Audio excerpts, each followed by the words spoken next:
Hello, everyone. My name is Vucetic, and I'm coming from Belgrade, Serbia. I'm a political science and history double major studying at Macalester College, currently junior, but at this moment in Queen's University of Belfast, doing my studying abroad in Northern Ireland. I'm extremely grateful for this opportunity to be here with you today, even virtually like this, and sadly not in person in Senegal, Dakar, which could have been an amazing opportunity for me because I've never been in Senegal. So I'm extremely jealous for people who are there, but also grateful for this opportunity. Specifically, I want to thank Professor Grayson Sage Gray for this amazing opportunity. He's my advisor at Macalester and someone who I've been working on many projects at Macalester College and beyond. And yeah, I just want to begin this presentation by, let me just put the screen on just a moment. Yes, here it is. I hope you can see, but yeah. So designing descent and reclaiming spaces, that's the topic of my project that I've been working on. But before I begin, I really want to thank Racial Justice Project Fund and Macalester College and the History Department for allowing this opportunity to one international student like myself. It has been extremely difficult for one international student to find any opportunities, not even in Serbia, but also in the United States. I managed to get one internship in my first year at Macalester and work in one amazing NGO where I politically got a chance to be in the polling places in Serbia, monitor the electoral processes, interview people, learn a lot about qualitative and quantitative analysis, which indeed helped me with this project. And it was very hard in my second year to get anything. So I'm extremely grateful for this, that I got some funding and I managed to do this on ground in Belgrade, Serbia, and that I will go beyond to Missouri and actually work in both of the spaces I do analyze. So what's the aim of this project and what this project actually is? The aim is to compare, explain, and equip. Basically, comparing requires me to be and understand spaces in both Serbia and Kinloch. This project is about Serbian students in Belgrade and all around Serbia, and African American activists who are working on the spatial reclamations of Kinloch in Missouri. It's a comparative project that indeed bridges two seemingly distant narratives of one historically resilient Black community that's tried to being erased proactively by ginormous capitalist corporations, even the airport that is itself expanding unnecessarily, in my opinion, in the opinion of many political scientists who've been and historians who've been analyzing this space, and also student-led protests in Serbia.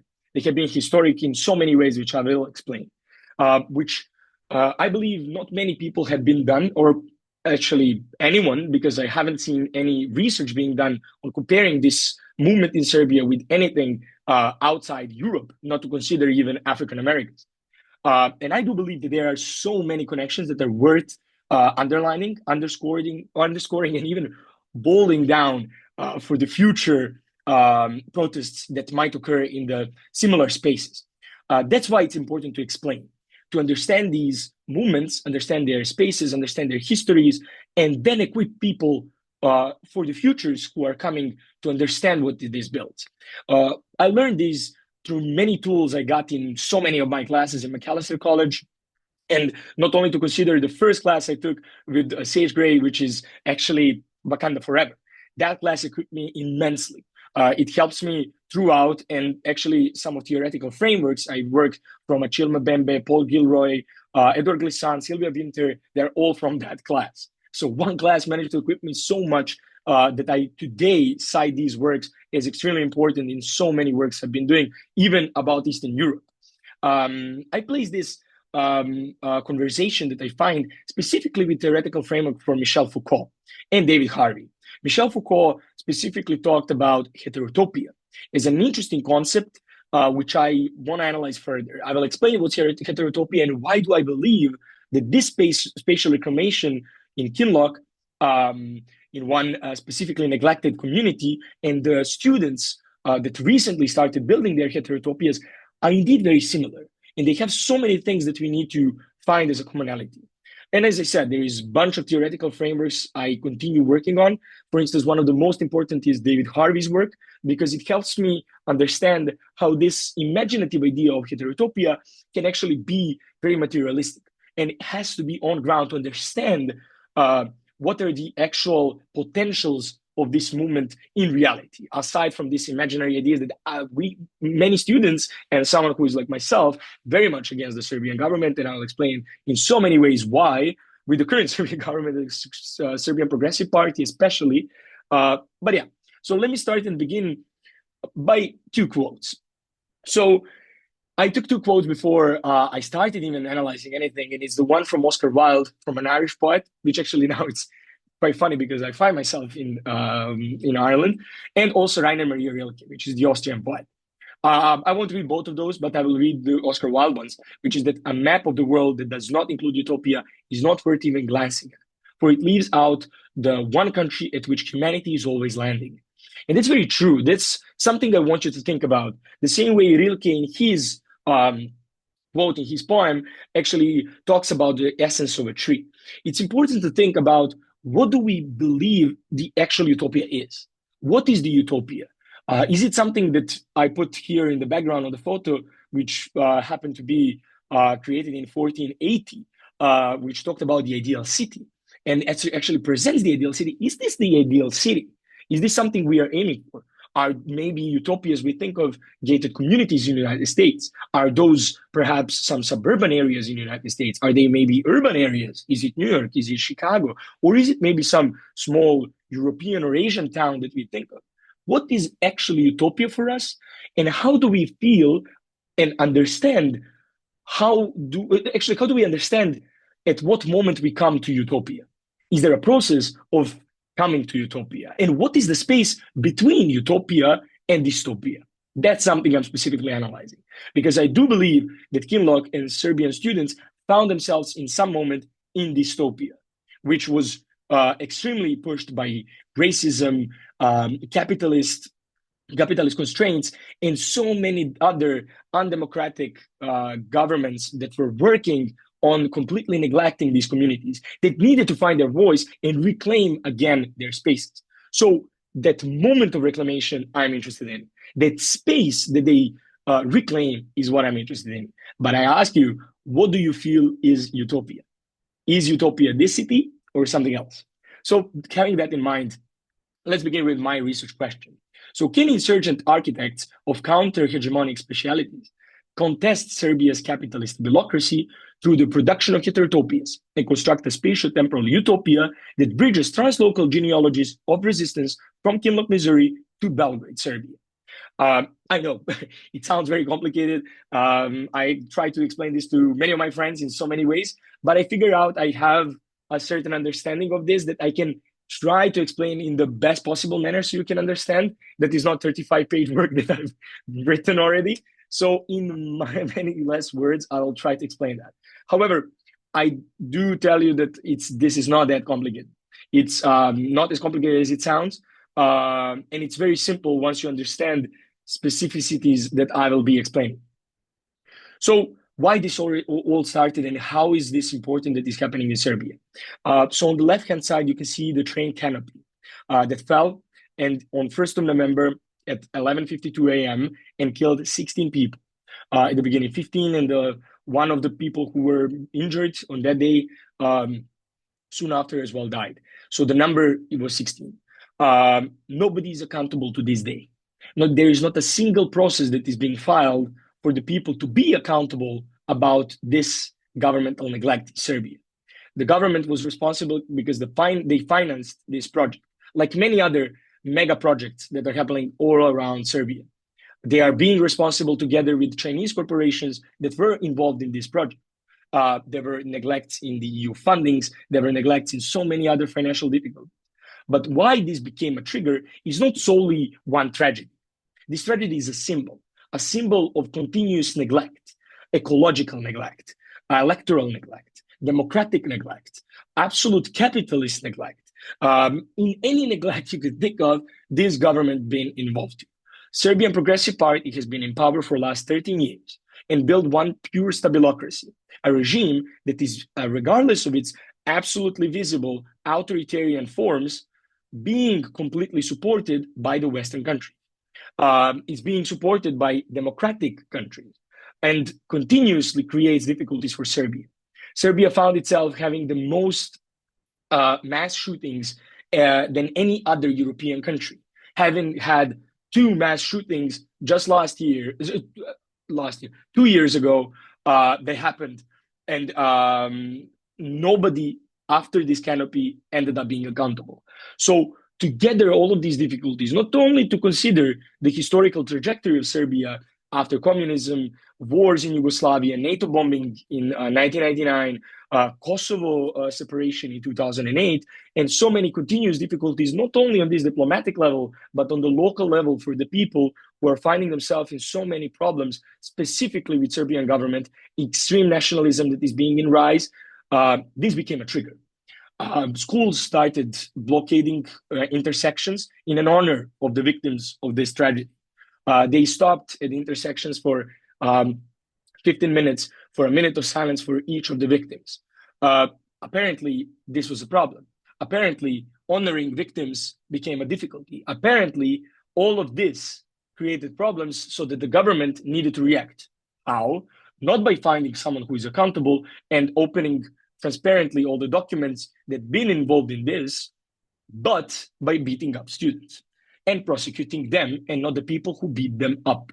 So after that, students started completely mobilizing in support for the accountability, democracy, and transparency. In the late 2024, as I said, that railway station collapsed. There was an unprecedented wave of students-led anti-corruption protests across Serbia. One of the largest movements that has happened in Europe since 1968, and uniting tens of thousands of Serbs all across not only country, but internationally in support of demonstrations and campus blockades. Similar to ones you find in the US, but even further. They entered in these institutions because they can by the constitution. And they had four key demands. First was transparency on renovation documentation, release and exoneration of wrongfully arrested activists, prosecution of those responsible for the collapse, and the 20% funding increase for public universities. But who was the one responsible? It's not only one party. Currently in Serbia, we can see one face, which is the face of this persona behind, Aleksandar Vucic. He's been president of Serbia, also prime minister of Serbia. He was the president of the Progressive Party of Serbia. And he had the ways of dealing with this, not by finding who is accountable, not by resigning the office or finding someone who is responsible and then resigning or even prosecuting, but by delegitimizing protests, repression and intimidation that increased to the levels of police that are now being violently beating up students, similarly to what we can see in the pictures from Bukele in El Salvador or Daniel Noboa in Ecuador. Counter-mobilization strategies by creating and polarizing society into bloc that is for blockades and for accountability, democracy, transparency, all of these values, and the one that is, I don't even know what, to be honest. They are for studying. They are against blockades. They are absolute polarization of what they've been doing. And of course, partial concessions. He needs to buy some people from that moment off. I don't want to go too much into that about all of this because I could, but I believe what's important is that Slavoj Žižek's quote, which I want you to just bring close how important this is. Behind you can see also a puppet. They've been representing the president of Serbia in one satirical manner, holding the canopy that can collapse in any moment. The protest became very creative. But what Slavoj Žižek, a philosopher, said in 2025 is that after Serbian students blocked the bridge over the Danube River in Novi Sad for 24 hours, they decided to extend the protest for another 3 hours while they cleaned the area where they held their rally. Can it even be imagined that students in Paris, after throwing stones in the police cleaned the streets of Quartier Latino full of their mess? It couldn't be imagined. And students did this. In Serbia, yes. And this is what they built. Ginormous protests, hundreds of thousands of people. Serbia in history hasn't seen something like this.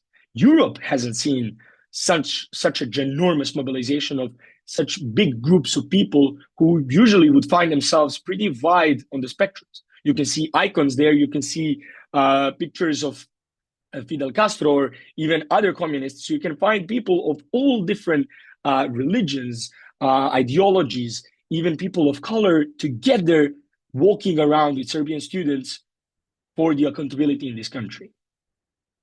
One food for thought before I begin specifically what my analysis is that Just imagine if every single university in Germany, UK, or France, or even United States were blockaded with over 50 protests a day for 10 months straight. Can you even possibly picture the global outrage, nonstop media coverage, with urgent think pieces, panel discussions everywhere? But when it happens elsewhere, especially Serbia, known to be other by the West, suddenly silence, relativization, and indifference dominate. So funny how that works, isn't it? So what's the political space? The politics of space. That's something I'm analyzing. Almost all of the pictures you can see in the back are the ones I took while being in the protests and on ground analyzing all of this. So the student movement in Serbia is built within the roots of capitalist authoritarian urbanism. That's how I define it. But specifically with spectacle and accumulation by dispossession. Accumulation by dispossession is also the idea of the David Harvey. He analyzed this further, and I analyzed his concepts together with what Serbian politics has been doing. So before I analyze what the students build and how I bridge this with community of Kinloch, I have to understand what is the current political space of Serbia, and which I will do, of course, with Missouri and Kinloch. So I, for each of these things that are bolded, it's all my subsections of my works. So utopia, dystopia, or perhaps something else. What is that something else? This specific base frames space as a contested battleground, contrasting SNS regimes, authoritarian privatopias, to borrow again Harry's term, with student-created heterotopias. So what are the privatopias? That can be all the places in which you can find ginormous megalomaniac projects that are taking places, as David Harvey would call them, even like downtown monsters that are accumulating all the capital for specific classes. And this indeed had happened in Serbia. And this is what something I'm analyzing a bit further, which is Belgrade waterfront as one dystopian urbanism. To understand the urbanist reclamations, we need to analyze specific problems that the capitalist society created so that this community had to go against. Belgrade waterfront is an amazing example in Serbia, and the Missouri airport is another great example in USA. That one I bridged because it started even expanding and literally entering the community of Kinloch, while Belgrade waterfront didn't in Serbia. However, it entered every single one of our houses because of the media and the Serbian president, who bolsters around all the time about how amazing this, as I call it, dystopian or even like a degenerate dystopian urbanist plan. It's an example of an absolute elite-driven enclosure in the city center and spectacle that is around used for symbolic domination and capitalist control. We can continuously see buildings used to represent Serbian flag, our Serbian unity, extreme nationalism that creates just tensions, anger, and difficulties, not only in Serbia, but the region. Spaces of resistance, universities, intersections, and blockades as participatory and democratic alternatives, and heterotopias as countersides that invert authoritarian hierarchies. Those are the spaces of resistance that I believe are very important in analyzing the space. But what one most important one is the accumulation by dispossession and culturalized violence. What is that? Is that the way the SNS privatized public life. And not only that it did, it aestheticized repression to naturalize authoritarianism. So what that means is that basically what Serbian president did is that once person car rammed through the protesters and injured one of the people who were there, that happened to be one of the students,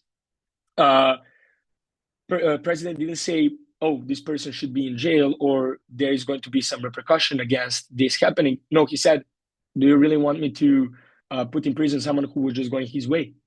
He was the one following the law, the person who car rammed through a student. What happened as a consequence is that some of his affiliates beaten up one of the students and broke her jaw in 3 places. Another occurrence happened again in one other protest in January, where car rammed made one of the students as well unconscious, and the ambulance needed to intervene immediately. So all of these issues continued, specifically after the president said that this is normalized, that this should be fine, that people should normally do it, normalizing and naturalizing violence. And this is something I do find very important for the politics of space is not only these issues and difficulties, but similarly to space of resistance, the spatial politics of hope. Student protests through insurgent architecture do shape spatio-temporal futures on their own, rather than passively resisting. They are not passive resistance, similar to what they believed about the youth and Generation Z.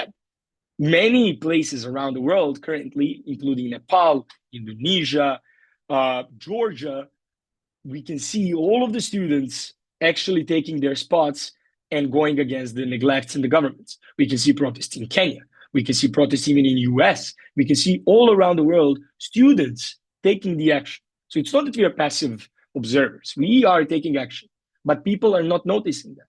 People are not actually analyzing that further and finding the more importance within what is actually happening. So what are these projects? I just want to illustrate. This is on the right-hand side, or the left. I'm not sure how this will be presented. Airport in Kinloch, the one from the Google Maps, and down is how it looked. All these areas could have been used for the revitalization of the neighborhood. It was used to build giant parts that are hangars that are not being even used. Some of them are now serving ginormous corporations such as Pepsi or Coca-Cola, while on the left-hand side, we can see the Belgrade waterfront project. Ginormous urban project structures similar. This could have looked like some downtown in the United States. You would have mistaken it. And it's very ginormous structure in the middle of the city that unlawfully removed the whole community that is living down there and is now being built as one ginormous degenerate dystopia, more like privatopia of the members of the SNS party who are in wide numbers buying this. This is not only a problem. Of course, there are certain people who buy this legally, and it's not only their affiliates who are doing this. These build houses. Some could argue this is ginormous economic revitalization, similar to exposition, specialized exposition that will happen in Serbia in 2027. However, this project requires giant capital that goes from public funds to build for private equity and not actually do some public funding and something that was necessary for Belgrade that has enormous problems, not to consider sewage, but many others. So this was just almost like a spit in the face for many of the Serbian citizens in Belgrade and across Serbia, whose money that they pay to government and taxes and all of that had to go into building such an enormous project that is serving no one, not to consider citizens of Belgrade. This is what they built. These are these heterotopias. I will analyze further what the heterotopia specifically is, but those are the ways in which students build their own spaces. They reclaim universities, they reclaim intersections in many creative ways. Kinloch also has its own park, which acts as a catalyst for community revitalization, which is this project that wants to revitalize the whole community of Kinloch, to find better ways, not by building ginormous extensions of airports or ginormous city center, or building something to serve giant capital and private corporations, but it serves public, it serves people, it serves communities in which we find ourselves. And what is heterotopia? This picture behind is a very abstract understanding, but heterotopia is effectively an acted utopia by Foucault. And it's acting as a real space that simultaneously represents, contents, and invert the social order. And in my analysis, student occupations in Serbia are some sort of a heterotopic counter sites. They're reconfiguring universities, streets, and intersections into a true zones of dissent, solidarity, and deliberation. And I do believe that it's important to underscore all 6 principles of heterotopia that Foucault himself analyzes in order to depict that these similarities I find in Kinloch and in Serbia are indeed true heterotopias. So pardon me, but first one is universality. Every culture produces heterotopias, first as crisis spaces, and later as spaces of deviation, considering what Foucault said. Mutuability is the second, is their function that shifts across history. For instance, universities themselves are now acting differently. The spaces I entered are now dormitories. They act almost as student dorms. Students sleep in their classrooms. Students organize protests in another classroom. Students have kitchens in other amphitheaters. So all of these spaces that served just one purpose, which is build students to be easily produced in the labor market and actually continuously being reproducing the same capital that serves only private equity, similar to the Belgrade Waterfront project or the airport, are now something else. They turn into spaces for reclaiming their own rights in these governments, in these political systems. So what's other important is juxtaposition. They bring together multiple incompatible spaces in one. Intersections become forums. In many times, I would sit in an intersection and listen to a professor giving a lecture. I was sitting at the barricades, sanctuaries. They're almost all like that. Trash cans serve as a barricades. They don't serve their purpose as just trash cans. They are literally walls of this heterotopia. They literally create space. The same barricades that served white community of Ferguson to separate itself from the community of Kinloch, that was majority black community, that was kicked out from Ferguson in the first place, served same Kinloch to revitalize itself, to build itself better than Ferguson, so that the Ferguson needed to pour its capital into the airport and completely destroy the community. So the purpose of certain building blocks, like for instance, trash can or that same barricade, the concrete wall or whatever there is, can be repurposed. It can be reclaimed. And that's what's important about the temporal moment, not only spatial, is the heterochromy, is that they're linked to special experiences of time, accumulation, not only museums, but it can be a rupture, like protest vigils. We do remember these. We have to remember in community spaces. Those also have control access. Who gets to be involved in certain systems? Opening, closing, threshold, permissions, exclusion. All of those are important. Not everyone can participate. Not everyone understands the same struggle. But what's important is relational function. Neither expose illusions of dominant order or compensate by creating alternative real spaces. This is exactly what the Kinloch and Serbia has been doing. And that's, I do believe, something that nobody currently analyzed, is what is the space that's being built. They analyze what are the actions, what we can future do, but we don't analyze what we already have. What we already can see that the students and African Americans across these two distant places did do, that is actually very successful and useful for us to analyze for further future protests and ruptures that can happen all around the world, like the one in Nepal. They use digital spaces, which, yes, people in Kinloch did use to show the community connections, which, for instance, we saw in Nepal, students even, I think they were voting on Discord for their new president and prime minister. So that does tell us a lot. So this is the one illustration of heterotopia. It can be a museum. It can be ginormous illustrations that are very abstract, something we cannot understand. It can be a mirror, as Foucault says, that moment of us seeing ourselves in the mirror, that's heterotopia. It can be also a public bathroom.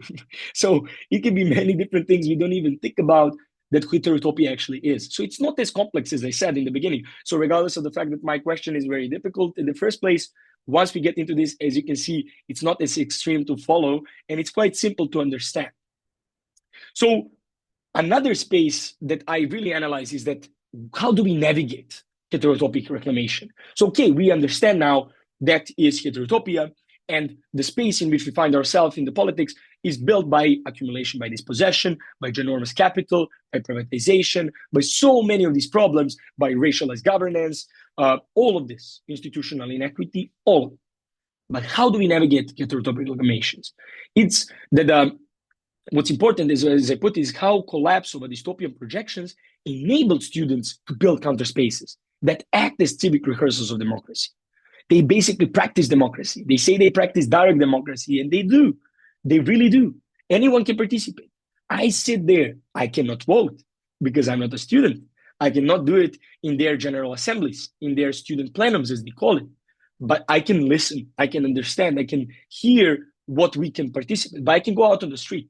I can do it in my own neighborhood. So I do believe, again, as I explained, that these students are building some gardens in the asphalt. Let's think of heterotopias as gardens, that in everyday practices of protests, what they do is like food sharing, music, games, memorials, transforming asphalt into civic heterotopia. So the asphalt somewhere concrete where you would never think of anything flourishing. Students in one rhizomorphic form with farmers, with professors, with everyone build a garden. And the police cannot do it. And this is a pure heterotopic praxis. And heterotopic praxis is another tool that we can take. That students' occupations acts of reconfigurations of specific spaces, intersections, basketball courts like the one in Kinloch, are not only occupying, but reinventing these incompatible spaces into zones of dissent. They show who they are. They show we are here and we'll continue being here. We protest here. We do belong here. And we find the ways to do it. But the pirates of polis do exist. In any utopia, there has to exist some sort of a other side that goes against. And those are the police. They act as pirates. They're enclosing civic heterotopias instead of protecting the polis. They're protecting capital. They're protecting politicians. They're not protecting the people in which they should serve. The core linguistic of the police is polis, a Greek word for the city. But they don't serve the city. They do serve someone else, if you really think about it. And they paradoxically generate just more heterotopia because more people go out in the street, as was the case with George Floyd murder. More police reaction requires more people on the streets and more heterotopia creation. But what all of this is the labor of urbanization. That's extremely important. We all do participate in this. Work that I did is labor of urbanization. Analyzing this is labor of urbanization, but also preparing for the protest, but also standing at the protest, but also listening to a lecture about the protest. That's all the labor of urbanization. Us together actively talking about student activism, civic labor, embodying truly David Harvey's utopias of spatial form, and not only utopias of process, by actually grounding it. And students in this way act as insurgent architects, building in real time. And if protest space is heterotopia, who is its architect? It can be anyone. It can be African American community. It can be these spatial revolutionaries, the one we see in Serbia, the students. They are not mere occupiers. Far from that. They're creating democratic infrastructures against authoritarian stabilocracies. They're building something that tells you, yes, if 300,000 people in a country of 6 million do go out on the streets of Belgrade like it never happened before, we do possibly require some elections to happen. And that has to happen. And that's literally what the students are saying. They're building all these people. They are not the ones that are going to be directly in the parliament. They are not electing themselves, but they want to find people who should and can represent them. And that's why it's important to show you this. These are spatial reclamations I find. They're extremely creative. This is the basketball court. As you saw in the previous picture, the one I shared here, the basketball court is one of the centerpieces of this community. And we can see that this spatial reclamation worked truly in Kinloch. This spatial reclamation basically ended up being in the top 10 best revitalized basketball courts in the world. So Kinloch managed to put itself again on the world map by doing this. They also did a lot of murals that are now depicting all the people in the history of Kinloch, not to forget it, but to continuously remember it. And what's another important is what the students, they did the same with universities, same with the streets, factors with students, professors, universities completely overtaken by this power, by this action. I can see that with all of these puppets that are being there, with Ernesto Che Guevara's flag, with many other flags. There is Jamaican flag, there is Ethiopian, Honduran flag, all around protests. They show that they are not supported by the West, as the Serbian government would say, and the Serbian government would call them fascist. Do you actually believe them now when they would tell you, oh, this is actually fascist work at place? No, it's not. It truly is not. Maybe someone else doing what is happening to them by using police to against them and polarize Serbia's population. Maybe that's something the fascists were doing. But what students are doing, far from that. Absolutely far. Nothing to do with it.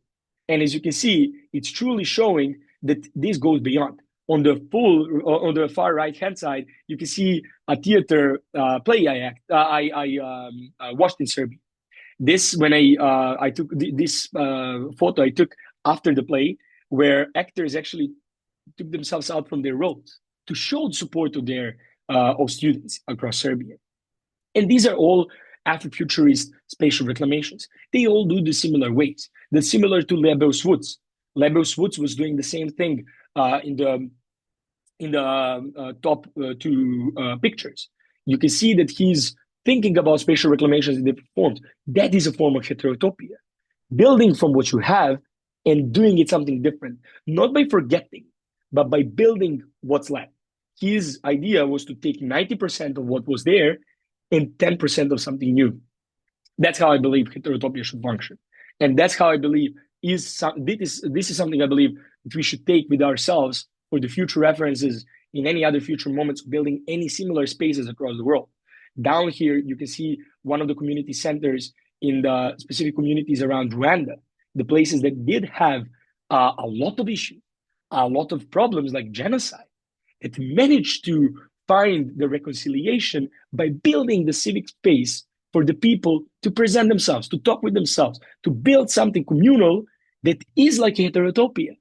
It's not built from crisis, it's built after crisis, but it's built through crisis. And it built heterotopia for a utopia.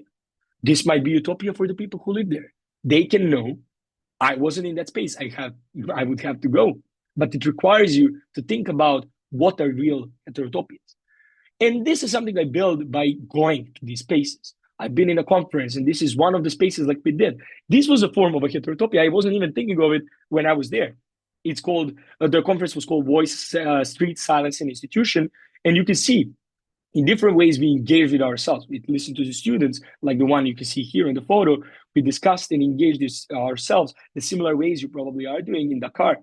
You are engaging directly, building a small heterotopia spatially, but also temporarily for a short period, but very important for your future references, and somewhere where you build something that you might have not seen before. And that's something very important. But one line that this holds, and that holds this whole bridge that I built, is kinlock. And it does require me to actually go to these spaces, to see this neglect, to talk with the activists, to understand what is actually happening.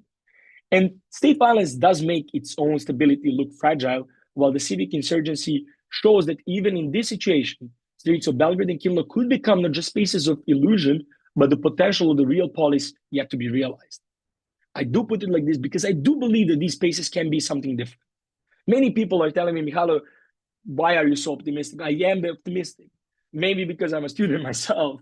Maybe because I'm still young in this disastrous world we live in, and that I do believe that this is potential hope, potential futures of hope, and potential spaces where I would like to find myself, which I found myself comfortable being in when I was in Serbia, which I hope I will find myself comfortable as soon as I talk with any activist in Kinloch, which is something that is truly important, and it does bridge this. But I want you to think of this. Those are all the things that are happening. That's all the issues that do exist. This is how the police act. This is what we see in the media. This is how they do react to whenever we want to try to create heterotopias.